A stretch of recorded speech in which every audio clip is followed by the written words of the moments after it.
特别过年啊，明仔载开始呢，就是连续9天的过年假期。气象署预报指出，讲北部、东半部天气变化较大，头甲尾是较温暖的，也那中是湿过冷的天气。今下晡开始呢，这高铁代替就出现回响真潮。交通部长陈世凯表示讲，明仔载呢，这桃园机场被挑战16.7万人次的运量，可能是疫情前后的历史高峰。赶伫过年假期正式开始前一天，港线是一家人坐高铁登机假期过年，伊讲抢这3张车票1点也无轻松。1个小时才抢到，但是半个小时后才连得上。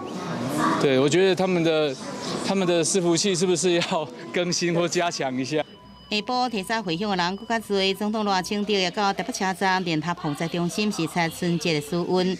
高铁董事长苏铁甲代替董事长陈公万拢讲，运量上最是伫初3这天。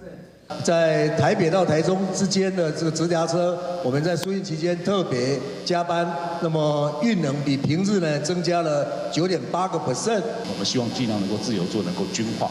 所以我们这个星期开始也跟 Line Today 合作，能够在 Line 上面随时就现在拿起手机就可以看到我们在每一站每一个分时都可以预估出这个自由座的等候时间。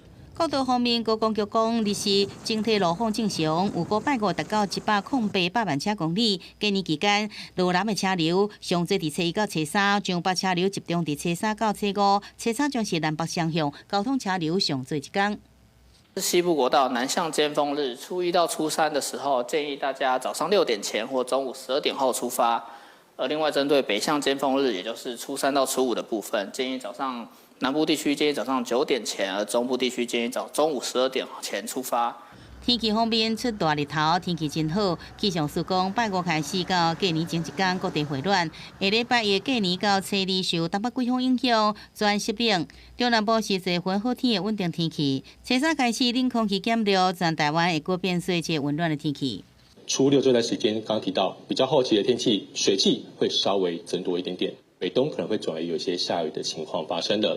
过年假期，北部东半部是前后温暖，中较湿凉的这情形，也是要注意天气的变化甲南北温差。也若前后段回暖期间，中部以北甲金门马祖较有云较低，也是大部的情形，影响这能见度，要注意行车安全甲航班的出行。